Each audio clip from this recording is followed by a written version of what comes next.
Hello दोस्तों, कैसे हो आप लोग। आई होप आप लोग अच्छे होंगे। फ्रेंड्स, आज के इस वीडियो में हम लोग पॉलिटिकल साइंस से रिलेटेड महत्वपूर्ण प्रश्न को देखेंगे जो बोर्ड की दृष्टिकोण से काफ़ी महत्वपूर्ण है। तो चलिए ज़्यादा देर ना करते हुए इस वीडियो की शुरुआत करते हैं। हम लोग के सामने फर्स्ट क्वेश्चन है कि राज्यसभा धन विधेयक को कितने दिनों तक रोक सकती है। ऑप्शन ए है 30 दिन, ऑप्शन बी है 14 दिन, ऑप्शन सी है 18 दिन और ऑप्शन डी है 45 दिन। तो इसका करेक्ट आंसर है ऑप्शन नंबर बी 14 दिन। अर्थात जो राज्यसभा है ना, वो धन विधेयक को 14 दिन तक रोक सकती है और जो धन विधेयक है ना, वो केवल लोकसभा में ही प्रस्तुत किया जा सकता है। फ्रेंड्स, यह भी काफ़ी इंपॉर्टेंट प्रश्न है। उसके बाद हम लोग के सामने अगला क्वेश्चन है कि निम्न में कौन सी समिति राजनीति की आपराधिकरण के अध्ययन के लिए गठित की गई थी।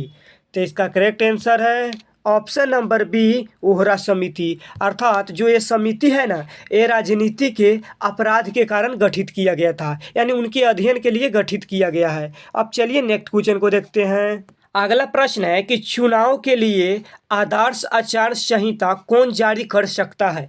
ऑप्शन ए है संसद, ऑप्शन बी है राष्ट्रपति, ऑप्शन सी है चुनाव आयोग और ऑप्शन डी है मुख्य न्यायाधीश। तो इसका करेक्ट आंसर है ऑप्शन नंबर बी चुनाव आयोग। अब चलिए अगले प्रश्न को देखते हैं। कह रहा है कि शून्यकाल संबंधित है।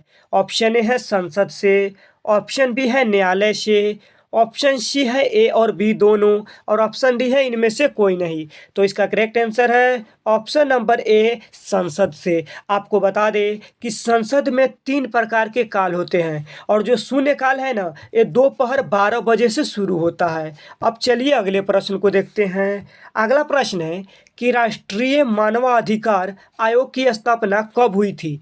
तो इसका करेक्ट आंसर है ऑप्शन नंबर बी 1993 में। साथ ही आपको भी बता दें कि इसका मुख्यालय नई दिल्ली में स्थित है। फ्रेंड्स, यह भी काफ़ी इंपॉर्टेंट प्रश्न है। यदि आपको किसी भी प्रश्न का उत्तर मालूम है तो आप कमेंट बॉक्स में लिखकर बता सकते हैं। आपकी कमेंट का हमारा इंतजार रहेगा। उसके बाद क्वेश्चन है कि पंचायती राज व्यवस्था का सबसे महत्वपूर्ण स्तर कौन सा है।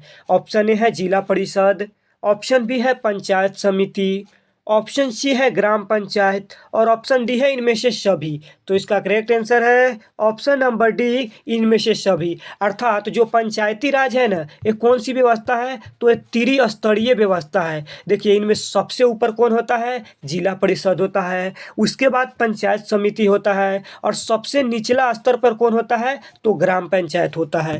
अब चलिए अगले क्वेश्चन को देखते हैं। अगला क्वेश्चन है कि निम्नलिखित में से किस राज्य में पंचायती राज संस्थाएं नहीं है।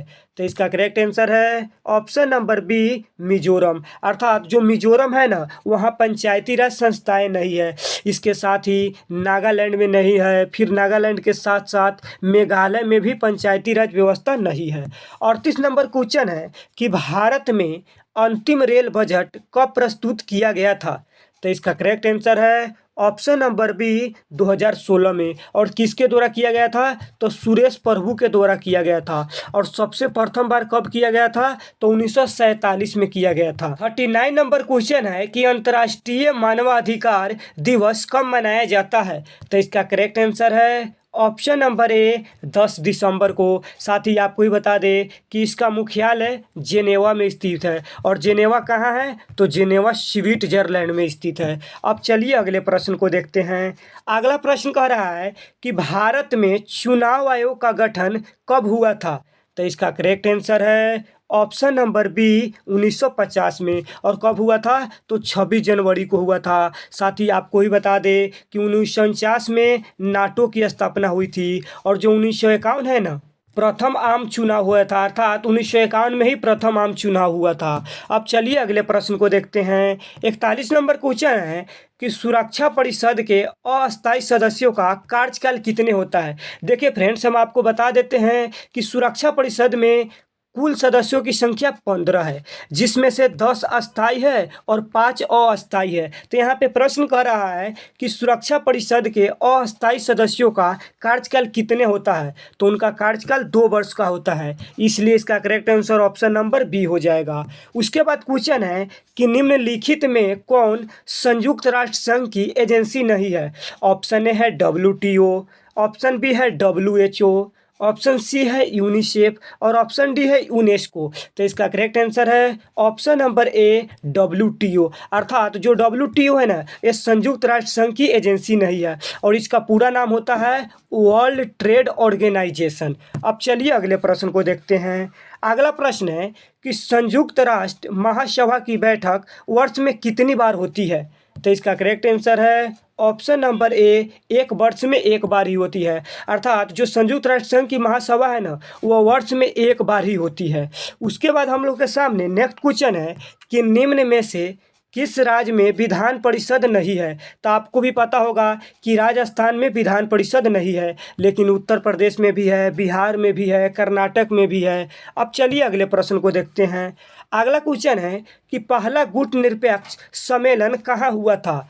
तो इसका करेक्ट आंसर है ऑप्शन नंबर बी बेलग्रेड में। और कब हुआ था, तो 1961 में हुआ था। उसके बाद हम लोग के सामने क्वेश्चन है कि भारत की संसद में शामिल है। आपको भी पता होगा कि भारतीय संसद के 3 अंक है, एक में लोकसभा, 2 में राज्यसभा और तीसरे में राष्ट्रपति होते हैं। अर्थात जो संसद है ना, वो 3 रूप से बनकर तैयार होते हैं, इसलिए इसका correct answer option number D हो जाएगा। अब चलिए अगले प्रश्न को देखते हैं। नेक्स्ट क्वेश्चन है कि किस संविधान संशोधन के द्वारा संविधान में मौलिक कर्तव्य को जोड़ा गया।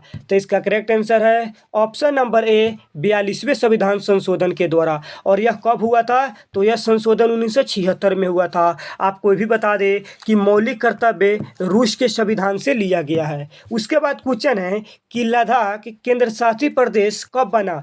तो आपको भी पता होगा कि लद्दाख 2019 में केंद्र शासित प्रदेश बना। अभी वर्तमान में भारत में 28 राज्य है और 8 केंद्र शासित प्रदेश है।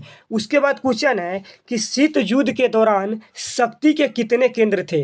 तो इसका करेक्ट आंसर है ऑप्शन नंबर बी 2। देखिए, एक तरफ थे संयुक्त राज्य अमेरिका और दूसरी तरफ थे सोवियत संघ। नेक्स्ट क्वेश्चन है कि भारतीय संघीय व्यवस्था में किसे अधिक शक्तियाँ प्राप्त है। तो इसका करेक्ट आंसर है ऑप्शन नंबर ए केंद्र को। फ्रेंड्स, आज की इस वीडियो में हमने 31 से 50 प्रश्न को देखे हैं। आज के लिए इतना ही, तब तक के लिए जय हिंद।